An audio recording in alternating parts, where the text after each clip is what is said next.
आशा करते हैं कि आप सब अच्छे होंगे और आपकी पढ़ाई बहुत अच्छे से चल रही होगी। अगर आपने लास्ट वीडियो मेरा नहीं देखा है तो प्लीज़ जाकर के देख लें, क्योंकि वो जो है रेस्पायरेशन इन ह्यूमन बींग्स और रेस्पायरेशन इन एनिमल्स से रिलेटेड था कि किस प्रकार से गैसों का आदान प्रदान होता है, कैसे ब्रीदिंग होती है, कैसे इंस्पायरेशन होता है, कैसे एक्सपायरेशन होता है।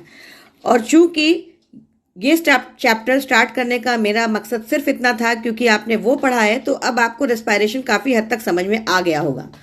तो अब हम लोग पढ़ेंगे रेस्पायरेशन इन प्लांट्स, जो आप लोग दोनों को रिलेट कर पाएंगे और काफ़ी हद तक चीज़ें समझ में आएंगी। तो अब आप लोगों को एनसीईआरटी लेने की ज़रूरत नहीं है, इसीलिए हम अपना चेहरा ना दिखाते हुए आपको ये चीज़ें दिखा रहे हैं जो आपको अगर एनसीईआरटी नहीं भी होगी तो आपका लाइन बाय लाइन एक्सप्लेनेशन आपको मिलता चलेगा। तो चलिए शुरू करते हैं।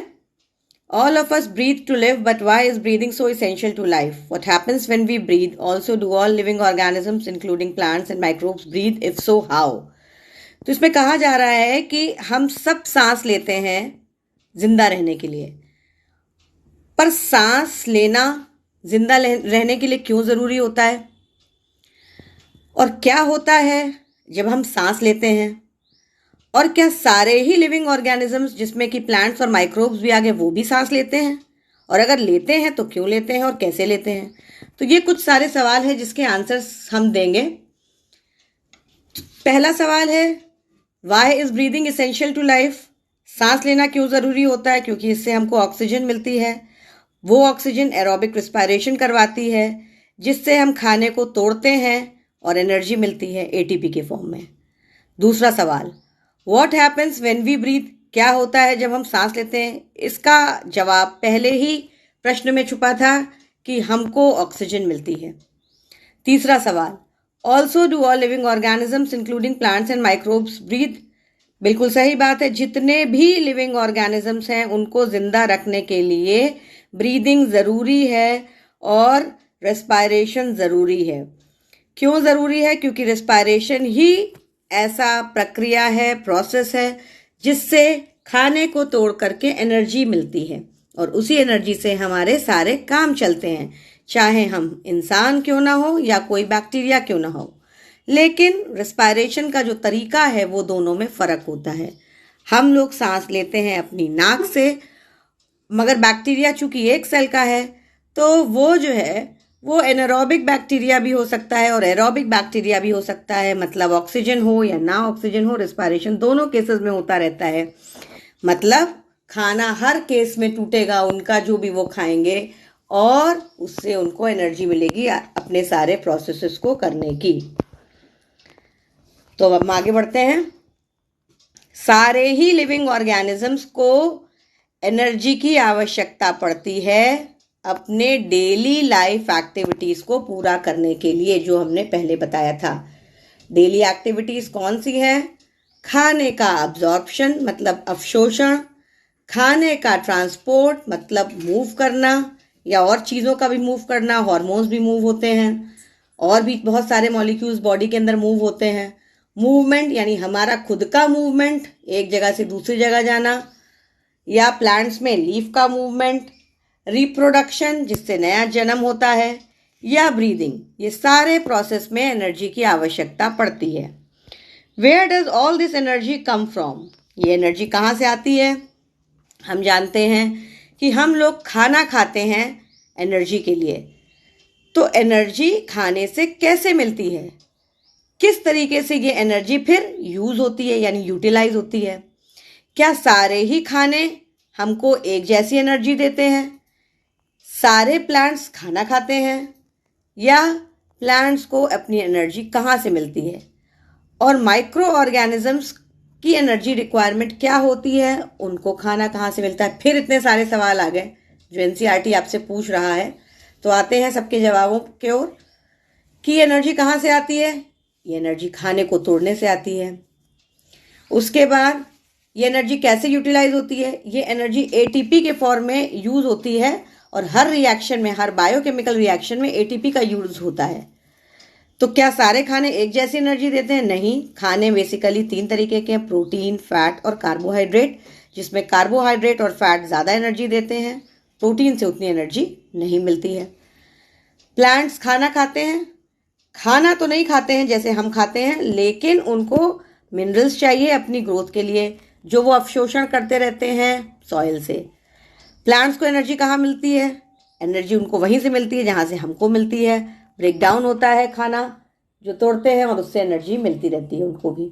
माइक्रो ऑर्गेनिजम्स में भी एनारोबिक रिस्पायरेशन ज़्यादातर होता है, कहीं कहीं एरोबिक रिस्पायरेशन होता है, यानी ऑक्सीजन की एब्सेंस और प्रेजेंस में, और उनको इस तरह से एनर्जी मिलती है। तीसरे पैराग्राफ पे हम आ गए हैं। तो तुम लोगों को ये आश्चर्य लगता होगा इन सारे सवाल के बारे में जो हम लोगों ने मतलब एनसीईआरटी ने पूछे, और they may seem to be very disconnected. ये सवाल बहुत अलग लगते होंगे, कहाँ खाना, कहाँ ऑक्सीजन, कहाँ क्या, अभी तो लग ही रहा होगा। लेकिन सच्चाई में ये सारा जो प्रोसेस है ब्रीदिंग का, ये बहुत सारा कनेक्टेड है। किससे? खाने से एनर्जी को तोड़ने में, मतलब खाने को तोड़ने में और एनर्जी से को रिलीज करने में। अब ये कैसे होता है ये हम लोग आगे देखेंगे। All the energy required for life processes is obtained by oxidation of some macromolecules that we call food. तो जितना भी हम लोग खाना खाते हैं वो एक तरीके से उसका ऑक्सीडेशन होता है, ऑक्सीकरण होता है, और उसी से एनर्जी मिलती है लाइफ के लिए। केवल ग्रीन प्लांट्स और साइनोबैक्टीरिया अपना खाना खुद स्वयं बनाते हैं फोटोसिंथेसिस के द्वारा, जहाँ पे वो लाइट एनर्जी को, सनलाइट को ट्रैप करते हैं और उसको जो है केमिकल एनर्जी को में कन्वर्ट करते हैं, जो कहाँ स्टोर होती है? खाने में स्टोर होती है। वो खाना कार्बोहाइड्रेट्स के फॉर्म में होता है, जैसे ग्लूकोज, सुक्रोज और स्टार्च। तो बेसिकली खाना कौन देता है? सूर्य भगवान हमको देते हैं, क्योंकि सूरज से एनर्जी मिलती है, इसीलिए हिंदू धर्म में उनको देवता का दर्जा कहा गया है, क्योंकि अल्टीमेट सोर्स ऑफ एनर्जी सूर्य है। सूर्य से एनर्जी मिली, प्लांट्स को क्लोरोफिल ने ट्रैप किया, कार्बन डाइऑक्साइड एटमॉस्फेयर से लिया, वाटर लिया सॉइल से, और सबको एनर्जी की मदद से, सूर्य की एनर्जी की मदद से सबको कन्वर्ट कर दिया खाने में, कार्बोहाइड्रेट्स में। और कार्बोहाइड्रेट्स के अंदर ही उनके बॉन्ड्स होते हैं, जो बॉन्ड्स के अंदर वो एनर्जी छुपी होती है। तो जब वो बॉन्ड्स टूटते हैं और सिंपल सब्सटेंस में कन्वर्ट होते हैं तो वो एनर्जी एटीपी में कन्वर्ट हो जाती है, जो हमारे काम आती है। तो हमको ये याद रखने की जरूरत है कि green plants, not all cells, we must remember that in green plants too, not all cells, tissues and organs photosynthesize. मतलब सारे के सारे सेल्स फोटोसिंथेसिस नहीं करते हैं ग्रीन प्लांट्स में भी। केवल वही सेल्स फोटोसिंथेसिस करते हैं जिनके अंदर क्लोरोप्लास्ट होता है, क्योंकि क्लोरोप्लास्ट ही ऐसा है जो कि एनर्जी ट्रैप कर सकता है। That are most often located in the superficial layers carry out photosynthesis. Superficial layers का मतलब हुआ जो ऊपरी लेयर्स होती हैं वहीं पे ही स्थित होता है क्या? क्लोरोप्लास्ट। और वो सुपरफिशियल लेयर्स स्टेम की हो सकती है, बार्क हो सकता है, और लीफ हो सकती है मेनली। इसके सेल्स के अंदर क्लोरोप्लास्ट होता है और वहीं पे फोटोसिंथेसिस होती है। तो हमें ये याद रखने की ज़रूरत है, जो ये बताया गया कि हर सेल के अंदर फोटोसिंथेसिस नहीं होती है, बल्कि केवल उन्हीं सेल्स में होती है जिसके अंदर क्लोरोप्लास्ट होता है। Hence, even in green plants, all other organs, tissues and cells that are non-green need food for oxidation. इस तरीके से सारे ही ऑर्गन्स, टिश्यूज और सेल्स जो कि नॉन ग्रीन होते हैं, मतलब क्लोरोप्लास्ट नहीं होता है, उनको खाने की ज़रूरत पड़ती है, क्योंकि एनर्जी तो सबको चाहिए। इसलिए फूड जो है, खाना, वो जैसे ही बनता है ग्रीन पार्ट्स में, वो ट्रांसलोकेट हो जाता है, मतलब चला जाता है, पहुंचा दिया जाता है नॉन ग्रीन प्लांट्स में, जिससे कि उनको अपना भोजन मिलता रहे। अब एनिमल्स की अगर हम बात करें तो एनिमल्स जो होते हैं वो हेट्रोट्रॉफिक होते हैं, मतलब वो अपना खाना खुद नहीं बना पाते, वो निर्भर होते हैं प्लांट्स के ऊपर, डायरेक्टली या इनडायरेक्टली निर्भर करते हैं। तो सैप्रोफाइट्स जैसे फंजाई होते हैं। सैप्रोफाइट्स का मतलब हुआ जो दूसरे के ऊपर डिपेंडेंट होते हैं, किसके ऊपर? सड़े गले खाने के ऊपर। तो वो फंजाई जो होते हैं वो अपना खाना सड़े गले चीज़ों से लेते हैं। तो ये ज़रूरी है पहचानने के लिए कि अल्टीमेटली सारा खाना, ऑल द फूड जो कि हम लोग लाइफ प्रोसेसेस के द्वारा तोड़ रहे हैं, वो एक्चुअली जो है फोटोसिंथेसिस से आता है। तो ये चैप्टर बेसिकली सेल्यूलर रेस्पिरेशन से डील करता है, यह मैकेनिज्म जो कि बेसिकली क्या है, एक तरीका है फूड मटेरियल्स को तोड़ने का सेल के अंदर, जिससे एनर्जी रिलीज होगी और क्या होगा, वही एनर्जी एटीपी में कन्वर्ट होगी।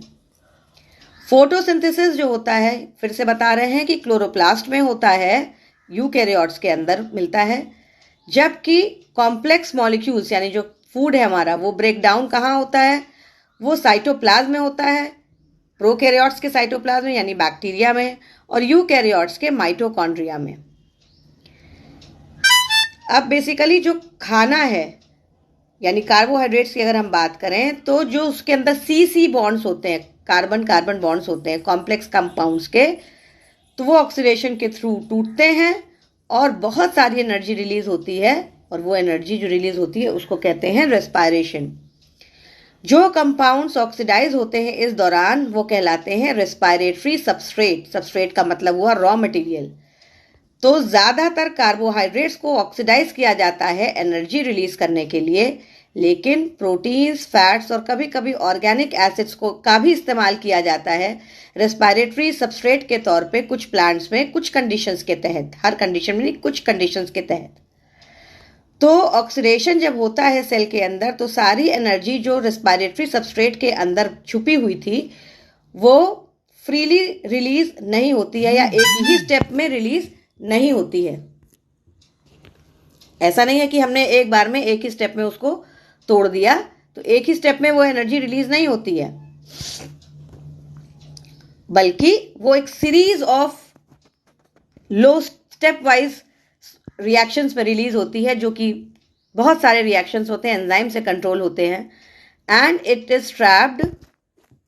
यहां पे है, अगर आप लोग कंफ्यूज हो रहे हैं तो बता दें, यहां पर देखिए हैं हम लोग।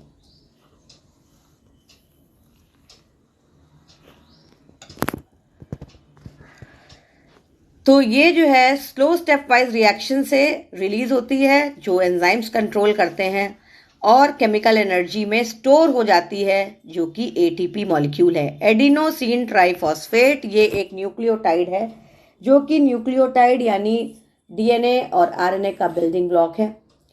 तो ये it is important to understand that the energy released by oxidation and respiration is not used directly but is used to synthesize ATP। मतलब इसका ये हुआ कि जो एनर्जी ब्रेक डाउन हुई है वो डायरेक्टली यूज नहीं होती है, बल्कि उसको एटीपी में कन्वर्ट करना पड़ता है, फिर वो जब टूटेगा तो एनर्जी रिलीज होगी, वो यूज होगी। तो एटीपी क्या करता है, energy currency of the cell, it is called as energy currency of the cell. ये उसमें बनता है माइटोकॉन्ड्रिया में, इसीलिए उसको पावर हाउस बोलते हैं सेल का। तो this energy is trapped in various energy requiring process. अब ये एनर्जी यूज होती है कहाँ पे, बहुत सारे प्रोसेस में जहाँ पे एनर्जी लगातार रिक्वायर्ड होती है या रुक रुक करके भी रिक्वायर्ड होती है। This energy trapped in ATP is utilized in various energy requiring processes of the organisms and the carbon skeleton produced during respiration। जो कार्बन स्केलेटन था यानी कार्बोहाइड्रेट्स का, वो बायोसिंथेसिस के लिए यूज होता है दूसरे मॉलिक्यूल्स का, मतलब एक कार्बोहाइड्रेट दूसरे में भी कन्वर्ट किया जा सकता है इस एटीपी के यूज से। मतलब ग्लूकोज फ्रक्टोज में कन्वर्ट हो सकता है, फ्रक्टोज सुक्रोज में भी कन्वर्ट हो सकता है। अब सवाल आता है 12.1 में, डू प्लांट्स ब्रीथ। तो इस क्वेश्चन का सवाल का जवाब बहुत डायरेक्ट नहीं है, मगर हाँ, प्लांट्स को ऑक्सीजन चाहिए होती है रेस्पायरेशन के लिए, और वो भी हमारी ही तरह कार्बन डाइऑक्साइड देते हैं। इसीलिए कहा जाता है रात में पेड़ के सामने या पेड़ के नीचे मत सो, क्योंकि वो भी कार्बन डाइऑक्साइड ही देंगे, बल्कि दिन में क्या करते हैं, उल्टा करते हैं, क्योंकि उनको फोटोसिंथेसिस करनी होती है। तो प्लांट्स के पास वो सिस्टम्स हैं जो ये पक्का करते हैं कि ऑक्सीजन मिलती रहे। प्लांट्स, एनिमल्स नहीं, प्लांट्स के अंदर कोई खास ऑर्गन नहीं होता है गैसियस एक्सचेंज के लिए, जैसे हमारे अंदर होता है, लेकिन इनके अंदर स्टोमेटा होते हैं, छोटे छोटे छेद होते हैं, लेंटिसल्स होते हैं, जो लीव्स के लेंटिसल्स स्टेम पे छेद होते हैं, और स्टोमेटा जो है लीव्स पे होते हैं। ये है स्टोमेटा।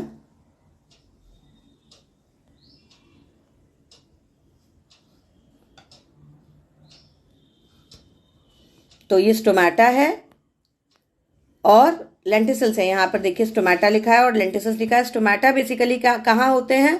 स्टोमेटा जो होते हैं वो लीव्स के सरफेस पे होते हैं, अपर लोअर दोनों पे हो सकते हैं, एक पे हो सकते हैं, और लेंटिसल्स जो है स्टेम पे होते हैं। तो यहाँ से गैसों का आदान प्रदान होता रहता है। बहुत सारे रीजंस हैं जहाँ पे प्लांट्स को रेस्पिरेटरी ऑर्गन्स के बिना रेस्पिरेशन करना पड़ता है, मतलब उनको उन रेस्पिरेटरी ऑर्गन्स की जरूरत नहीं पड़ती है। जैसे पहली बात यह है कि हर प्लांट जो होता है वो अपना खुद का गैस एक्सचेंज की जरूरत पूरी कर लेता है।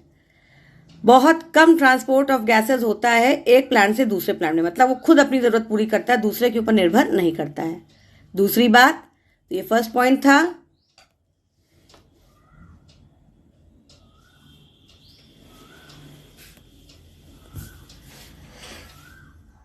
एक minute.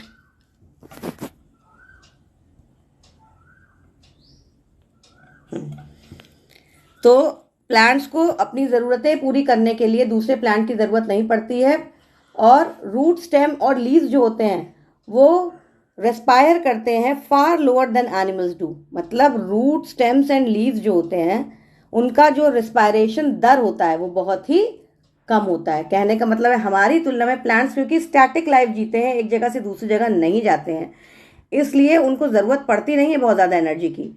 Only during photosynthesis are large volumes of gases exchange. तो गैसेस एक्सचेंज की जरूरत रेस्पिरेशन के लिए नहीं पड़ती, बहुत कम ऑक्सीजन में उनका काम चल जाता है, जो उनका लाइफ स्टाइल है एक जगह रुके रहने का। केवल फोटोसिंथेसिस के समय बहुत सारा वॉल्यूम ऑफ गैसेस की जरूरत पड़ती है, और and each leaf is well adapted, और हर पत्ती इस तरीके से अडेप्टेड है कि वो अपनी ज़रूरत की देखभाल खुद कर सके इस दौरान। तो जब सेल्स फोटोसिंथेसिस करते हैं तो और अवेलेबिलिटी ऑफ ऑक्सीजन प्रॉब्लम नहीं होती in the cells, since oxygen is release within the sales.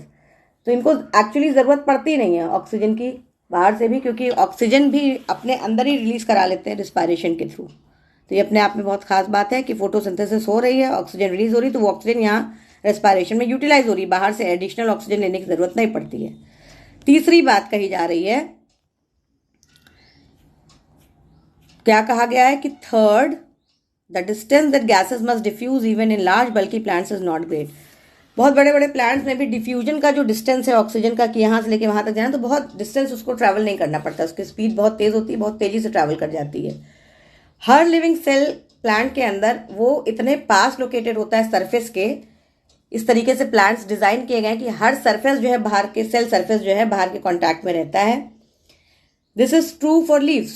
तुम पूछोगे बट थिक वुडी स्टेम्स और रूट्स का क्या? भाई लीव्स तो कांटेक्ट में रहती हैं, लेकिन मोटी मोटी वुडी स्टेम्स उनका क्या? तो स्टेम्स में भी लिविंग सेल्स के अंदर पतली पतली लेयर्स होती हैं बाहर की तरफ बार्क की, और उनके अंदर भी ओपनिंग्स होती हैं जो कहलाती है लेंटिसल्स। तो लेंटिसल्स भी कांटेक्ट में रहते हैं जिससे गैसियस एक्सचेंज होता रहता है। इंटीरियर में जो सेल्स होते हैं वो डेड सेल्स होते हैं, मतलब उनको ऑक्सीजन की जरूरत पड़ती नहीं, रेस्पायर करते ही नहीं है, वो उनका काम क्या होता है? केवल मैकेनिकल सपोर्ट देना होता है। तो ज़्यादातर प्लांट्स के जो सेल्स होते हैं वो ज़्यादातर हिस्सा उनका एयर के कांटेक्ट में रहता ही रहता है, और ये जो है इसके अलावा उसके नीचे लूज पैकिंग होती है पैरेन्काइमा सेल्स की। पैरेन्काइमा सेल्स जो होते हैं उसके अंदर बहुत सारी इंटरसेलुलर स्पेसेस होती हैं जिससे गैसों का आदान प्रदान बहुत तेजी से हो सके। लीव्स में भी है, स्टेम्स में भी है, रूट्स में भी है, जो इंटरकनेक्टेड नेटवर्क से जुड़ा होता है एयर स्पेसेस से। तो कंबस्टन की जो इक्वेशन है ये आप लोग पढ़ते चले आ रहे हैं। देखिए C6H12O6 क्या है? ये ग्लूकोज है और ऑक्सीजन इसको तोड़ रही है, कार्बन डाइऑक्साइड बन रहा है, वाटर बन रहा है, और एनर्जी भी रिलीज हो रही है। समझ में आ रहा है आप लोग को?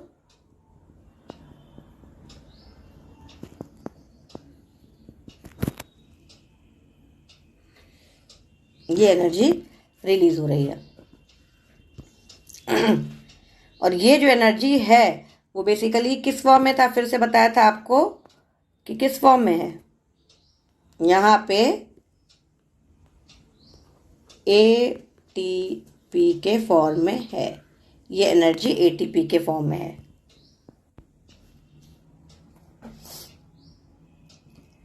अब क्या है,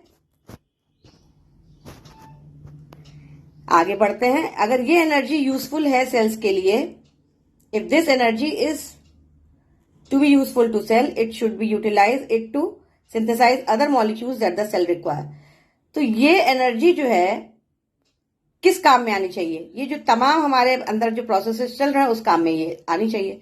the strategy that the plant cell uses is to catabolise the glucose molecule in such a way that not all liberated energy goes out as heat. तो बहुत सारी एनर्जी जो होती है कभी कभी वो कन्वर्ट, जानते हैं ना 100% एफिशिएंट कोई सिस्टम नहीं होता, ये फिजिक्स में आप लोगों ने पढ़ा होगा। तो कुछ हिस्सा जो होता है वो हीट के तौर पे भी बाहर रहता है, लेकिन मेजर पोर्शन जो होता है वो एटीपी में कन्वर्ट हो जाता है। और हीट भी बहुत जरूरी होती है। जैसे न्यू बॉर्न बेबीज होते हैं उनको जो है एटीपी से ज्यादा हीट की जरूरत पड़ती है, क्योंकि उनके बॉडी पे भी उतने हेयर्स का डेवलपमेंट हुआ नहीं होता है। तो हीट जो है उनको थर्मो रेगुलेशन करवा के उनका टेम्परेचर नॉर्मल रखने की कोशिश करती है। The key is to oxidize glucose not in one step but in several small steps, enabling some steps to be just large enough such that the energy released can be coupled to ATP synthesis. अब सवाल ये उठता है, जैसे glycolysis आप लोगों ने 9-10 में भी पढ़ा होगा कि 10 स्टेप का प्रोसेस है, तो इतने सारे स्टेप्स की जरूरत क्यों पड़ती है? तो उसका जवाब ये है कि हर अलग अलग स्टेप जो होता है, कुछ उसमें स्टेप्स ऐसे भी होते हैं कि सिर्फ उनकी जरूरत वहां पे होती है कि वहां पे एटीपी रिलीज हो गई और वो स्टेप जो है किसी और रिएक्शन के साथ कपल होकर के हेल्प कर देगा एटीपी प्रोडक्शन में। मतलब उस या तो किसी भी एंडोथर्मिक रिएक्शन के साथ, ये जो एटीपी रिलीजिंग रिएक्शंस होते हैं वो एक्सोथर्मिक होते हैं, मतलब एनर्जी रिलीज करते हैं। तो बीच में कोई भी रिएक्शन जो कि एटीपी रिलीज कर रहा है यानी एक्सोथर्मिक है, उसको हम किसी एंडोथर्मिक रिएक्शन के साथ कपल कर लेंगे तो वो भी एक तरीके से ड्राइव हो जाएगा, आगे बढ़ जाएगा। मतलब उसी तरह से समझिए जैसे कि भाई आपकी गाड़ी पंचर है लेकिन आपका दोस्त सही से चल रहा है और आपके दोस्त ने आपका हाथ पकड़ा हुआ तो आपकी गाड़ी भी आगे खिंच जाती है। तो आपका दोस्त जो चल रहा है वो एक्सोथर्मिक रिएक्शन और आप जो रुके हुए हैं वो एंडोथर्मिक रिएक्शन है।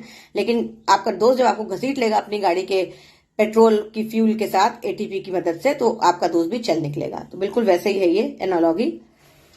तो अब ये how can this be done, essentially the story, यही कैसे होता है, यही कहानी है रेस्पिरेशन की। तो रेस्पिरेशन के प्रोसेस के दौरान ऑक्सीजन यूटिलाइज होती है, मतलब यूज होती है, और carbon dioxide water energy release होते हैं प्रोडक्ट्स के तौर पर। ये हमने पीछे रिएक्शन में देखा। कंबस्टन रिएक्शन में ऑक्सीजन की जरूरत पड़ती है, मगर कुछ सेल्स जो होते हैं, but some cells live where oxygen में और मे नॉट बी अवेलेबल। तो फिर भी कुछ सेल्स रहते हैं चाहे ऑक्सीजन अवेलेबल हो या ना हो। Can you think of such situations where oxygen is not available? बिल्कुल है। जैसा कि हम लोगों ने देखा है कि मसल्स के केस में होता है, ऑक्सीजन नहीं होती है फिर भी मसल्स काम करते रहते हैं।